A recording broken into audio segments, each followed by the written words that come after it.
প্রিয় শিক্ষার্থী, আসসালামু আলাইকুম। আমি মিজান স্যার আজকে তোমাদের নবম শ্রেণীর হিসাব বিজ্ঞান বিষয়ের অধ্যায় 5 হিসাব অধ্যায়ের সৃজনশীল 3 নম্বর সৃজনশীল নিয়ে আজকে আলোচনা করব।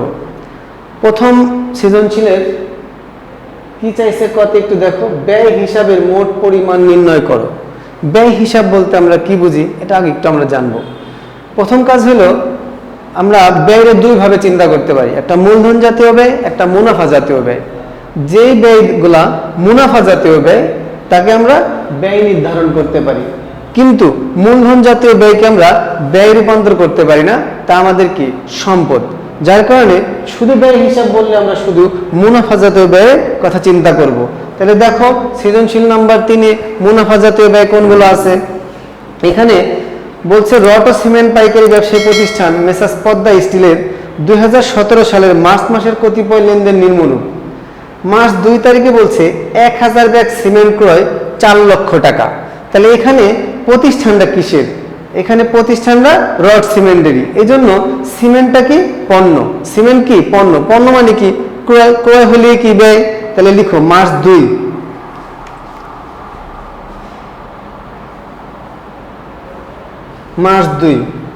সিমেন্ট ক্রয়, লিখো সিমেন্ট ক্রয়।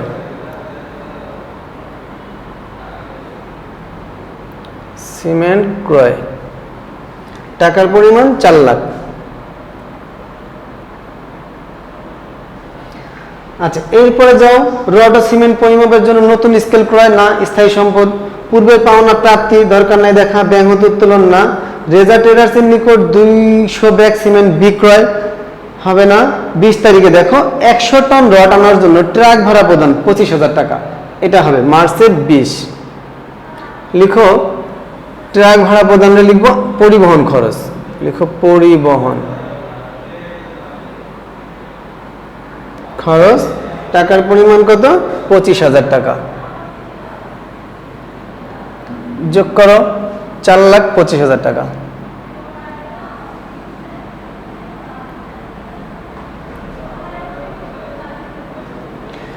তাহলে আমরা ব্যয় হিসাবের মোট পরিমাণ কত পেলাম?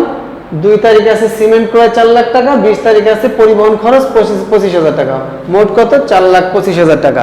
তোমার কয়ের অ্যান্সার শেষ। এখন দেখো খতে কি বলছে। আমরা খতে বলছে মার্চ 2 থেকে মার্চ 15 তারিখের লেনদেনগুলো হতে হিসাবের শ্রেণী উল্লেখ সহ ডেটর ও ক্রেডিটর মানে ডেবিট ও ক্রেডিট নির্ণয় করো। তাহলে আমরা একটু শর্টকাটে করি। দেখো উপরে কথাটা লিখো, কথাটা বলছে মার্চ 2 থেকে 15 তারিখের লেনদেন, তাই লিখো খ।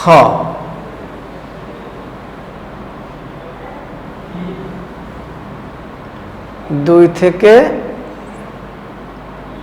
15 তারিখ, 2 থেকে 15 তারিখের লেনদেনগুলো হতে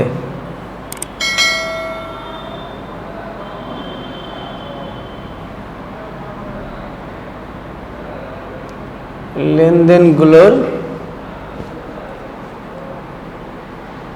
হিসাবের শ্রেণী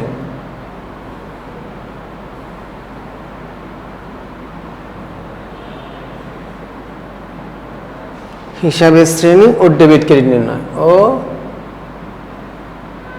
ডেবিট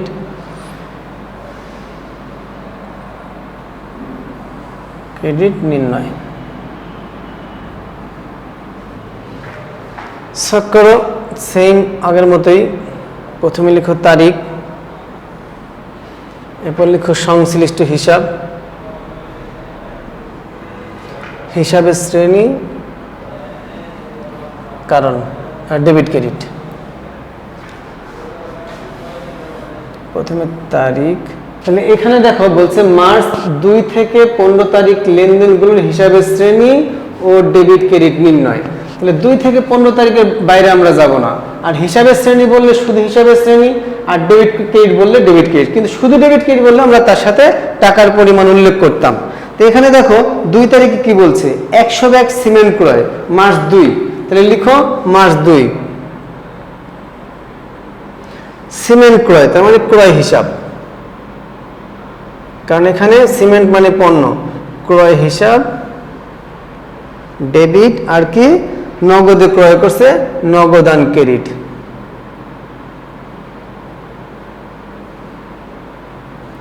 আচ্ছা, পণ্য ক্রয়, ক্রয় কি হিসাবের শ্রেণী? ব্যয়। ক্রয় কি হিসাবের শ্রেণী? ব্যয়। নগদান কি? সম্পদ। তাহলে আমরা কি লিখলাম? ক্রয় হিসাব ব্যয় এবং কি নগদান হিসাব সম্পদ। তাহলে ক্রয় ব্যয়, ব্যয় যদি বৃদ্ধি পায় তাহলে কি হবে? ডেবিট। লিখি আমরা ডেবিট। আর সম্পদ হ্রাস পাইলে হবে ক্রেডিট।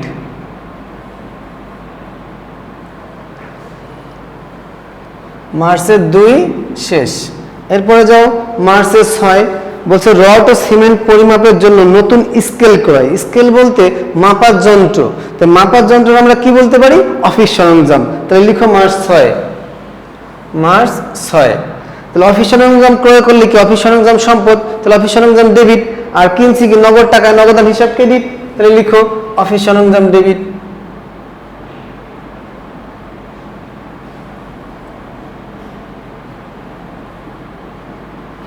অফিস সরঞ্জাম হিসাব ডেবিট, নগদান হিসাব ক্রেডিট। তাহলে অফিস সরঞ্জাম কি হবে? হিসাবের শ্রেণী সম্পদ, নগদান হিসাবও সম্পদ। তাহলে সম্পদ বৃদ্ধি পাইলে ডেবিট, লিখো ডেবিট। হ্রাস পাইলে পরেরটাও সম্পদ, সম্পদ হ্রাস পাইলে হবে ক্রেডিট, ক্রেডিট। তাহলে আমরা 6 তারিখ কি? অফিস সরঞ্জাম টু নগদান উভয়ই সম্পদ ছিল। এরপরে যে 9 তারিখ পূর্বের পাওনা বাবদ চেক প্রাপ্তি। স্যার পূর্বের পাওনা বাবদ চেক প্রাপ্তি বলতে চেক আমরা কার কাছ থেকে পাই? যার কাছে আগে আমরা ধারে পণ্য বিক্রি করি, তার মানে সে আমার প্রাপ্য ছিল। পাইছি কি? আমরা চেক পাইছি। চেক বলতে কোনো হিসাব নাই, তাহলে কি লিখবো? ব্যাংক হিসাব ডেবিট। আচ্ছা লিখি মার্চের 9, মার্চের 9 লিখো ব্যাংক হিসাব ডেবিট। ব্যাংক হিসাব টু প্রাপ্য হিসাব। প্রাপ্য কেন? প্রাপ্য বা দেনা দ্বারা লেখা যেত প্রাপ্য হিসাব। তাহলে ব্যাংক লিখো, ব্যাংক হিসাব কি? সম্পদ। প্রাপ্য হিসাবও সম্পদ। তাহলে কি প্রাপ্য হিসাব ব্যাংক কি বৃদ্ধি পাইছে, সম্পদ বাড়লে ডেবিট, লিখো ডেবিট। আর পরে একটা সম্পদ কি হ্রাস পাইছে, তাহলে প্রাপ্য হিসাব ক্রেডিট। আচ্ছা অঙ্ক 9 শেষ। ব্যাংক টু প্রাপ্য হিসাব। এরপরে যাও 15 তারিখ, তারিখ 15তে বলছে যে ব্যাংক হতে উত্তোলন। ব্যাংক হতে উত্তোলন বলতে প্রতিষ্ঠান থেকে উত্তোলন, প্রতিষ্ঠানের টাকা ব্যাংক থেকে উত্তোলন। প্রতিষ্ঠানের টাকা জমা ছিল কোথায়? ব্যাংকে। তাহলে ওইটাকে আমরা কি করছি? প্রতিষ্ঠানে আবার তুলে আনছি। তাহলে এখানে কি প্রতিষ্ঠানের নগদ টাকা বাড়ছে, তাহলে লিখো নগদান হিসাব ডেবিট। নগদান হিসাব টু ব্যাংক হিসাব।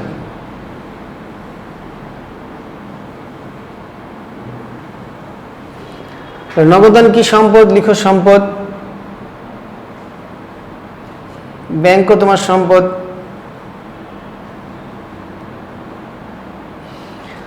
তাহলে নগদান বাড়ছে, নগদান সম্পদ, সম্পদ বৃদ্ধি পাইলে হবে ডেবিট। ব্যাংক সম্পদ হ্রাস পাইছে, সম্পদ হ্রাস পাইলে হবে ক্রেডিট। তাহলে আমরা 15 তারিখ পর্যন্ত এখানে করতে বলছি, তার মানে 15 তারিখ পর্যন্ত আমার কার্যক্রম শেষ। তাহলে এখন কি বলছে? মার্চ 2 থেকে 15 তারিখ। তাহলে আমরা 2 তারিখে কি ছিলাম? ক্রয় টু নগদান। ক্রয় ছিল ব্যয়, নগদান ছিল সম্পদ। ব্যয় বৃদ্ধি পাইলে ডেবিট, তাই লিখছি ডেবিট। নগদান সম্পদ, সম্পদ হ্রাস পাইলে ক্রেডিট, লিখছি হ্রাস পাইলে ক্রেডিট। অফিস সরঞ্জাম টু নগদান উভয় সম্পদ। যে সম্পদটা বাড়ছে ওটা লিখছি ডেবিট, যে সম্পদটা হ্রাস পাইছে ওটা লিখছি ক্রেডিট। সেম ব্যাংক টু প্রাপ্য হিসাব। তাহলে ব্যাংক সম্পদ, প্রাপ্য হিসাব ও সম্পদ। তাহলে সম্পদ বৃদ্ধি পাইলে ডেবিট, হ্রাস পাইলে ক্রেডিট। নগদান টু ব্যাংক, নগদান ও সম্পদ, ব্যাংক ও সম্পদ। তাহলে সম্পদ বৃদ্ধি পাইলে ডেবিট, সম্পদ হ্রাস পাইছে যেটা ওটা ক্রেডিট। আচ্ছা এখন যে আমরা গতে মার্চ 18 থেকে 28 তারিখ পর্যন্ত কারণ সহ ডেবিট ক্রেডিট নির্ণয়। আচ্ছা 18 থেকে মার্চ 18 থেকে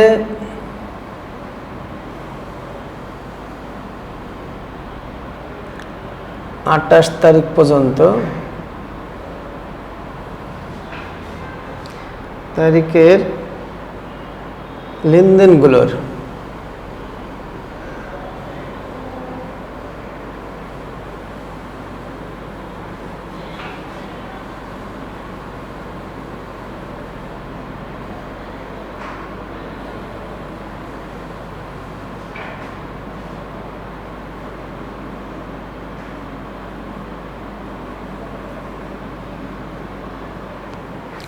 আচ্ছা দেখো এখানে গতে কি বলছে, গতে বলছে মার্চ 18 থেকে 28 তারিখের লেনদেনগুলোর কারণ সহ ডেবিট ও ক্রেডিট নির্ণয়। কারণ বলতে কি, কারণ সহ বলতে সম্পদ, দায়, আয়, মালিকানা সত্ত্ব বৃদ্ধি হ্রাসকে আমরা কি বলি, কারণ বলা হয়। তাহলে এখন আমরা একটু যাই অঙ্কেতে। এখন বলছে 18 তারিখ, 18 তারিখে বলছে রেজা ট্রেডার্সের নিকট 200 ব্যাগ সিমেন্ট বিক্রয়।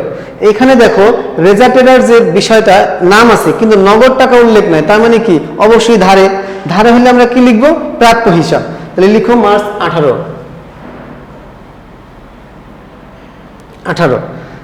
তাহলে বিক্রয় কি, আয়, তাহলে প্রাপ্য হিসাব টু বিক্রয়, লিখো প্রাপ্য হিসাব,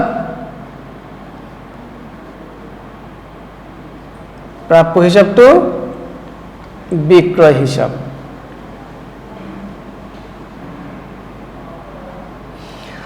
প্রাপ্য হিসাব কি সম্পদ ডেবিট, বিক্রয় কি আয়, আয় ক্রেডিট। আচ্ছা প্রাপ্য হিসাব সম্পদ, সম্পদ যদি উপরে লিখি তাহলে বৃদ্ধি, তাহলে লিখো সম্পদ বৃদ্ধি, সম্পদ বৃদ্ধি। আয় আমরা যদি নিচে লিখি বৃদ্ধি, উপরে লিখলে হ্রাস, তাহলে নিচে লিখছি তাহলে কি লিখবো, আয় বৃদ্ধি, আয় বৃদ্ধি। মার্চ 18 শেষ। এরপরে যাও মার্চ 20 তারিখে বলছে 100 টন রড আনার জন্য ট্রাক ভাড়া প্রদান। তার মানে কি আমরা যে পণ্য ক্রয় করছি এই পণ্য ক্রয়কৃত পণ্য ট্রাকে করে জানছি, তার জন্য ভাড়া খরচ করছি, এটা বলা হয় আন্ত পরিবহন বা ক্রয় পরিবহন। লিখো ক্রয় পরিবহন টু নগদান।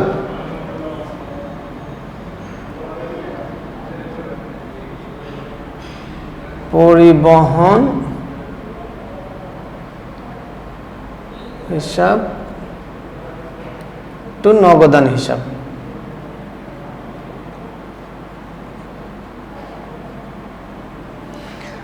তাহলে ক্রয় পরিবহন ডেবিট,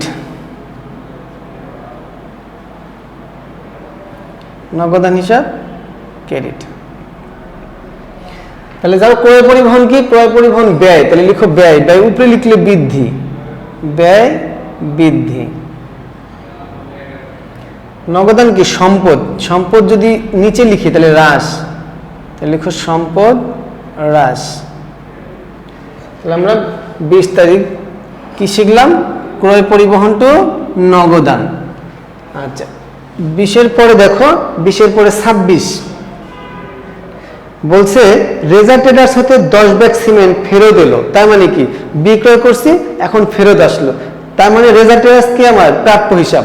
ফেরত আসলে কি বিক্রয় আয়, আয় ক্রেডিট, কিন্তু ফেরত কি আয় হ্রাস করে, আয় হ্রাস করলে কি হবে ডেবিট। তাহলে লিখো বিক্রয় ফেরত টু প্রাপ্য হিসাব,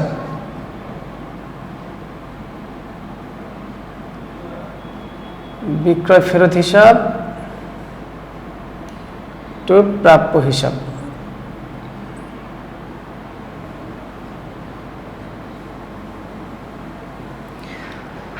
লিখো ডেবিট,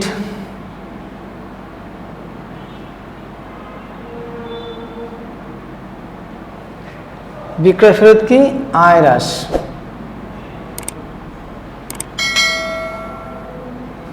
প্রাপ্য হিসাব সম্পদ হ্রাস।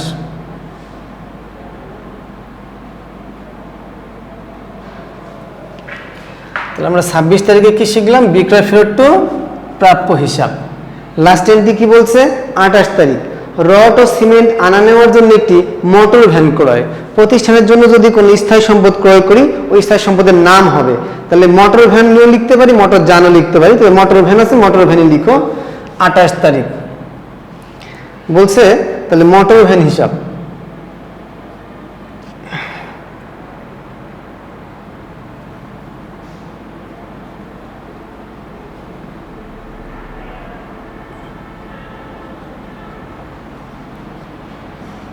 হিসাব ডেবিট আর কি নগদান হিসাব ক্রেডিট।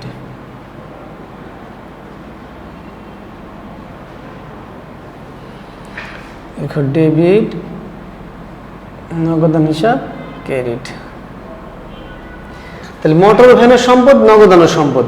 তাহলে প্রথম সম্পদটা বৃদ্ধি, সম্পদ বৃদ্ধি, সম্পদ হ্রাস।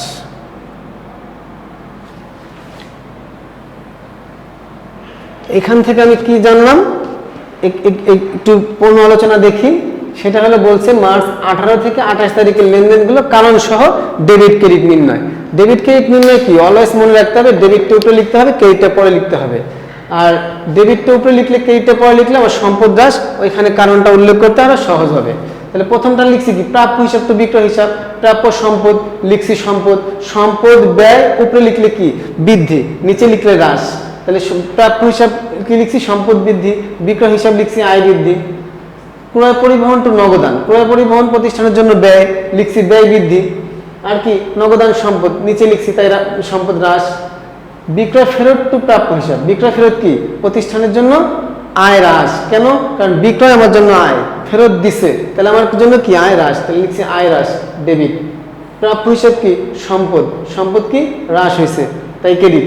মোটর ভ্যান সম্পদ, নগদানের সম্পদ। মোটর ভ্যান সম্পদ যে সম্পদ বাড়ছে সম্পদ বৃদ্ধি, যে সম্পদ হ্রাস লিখছি নিচে। এখন কথা হলো এই সংশ্লিষ্ট হিসাব যখন লিখবো তখন অবশ্যই আমি লাইন যেন সোজা থাকে। এই সংশ্লিষ্ট জায়গায় যদি বিবরণ বর্ণ কিছু লিখি তখন লাইন একটু সরাই লেখা যাবে জাবেদার ক্ষেত্রে।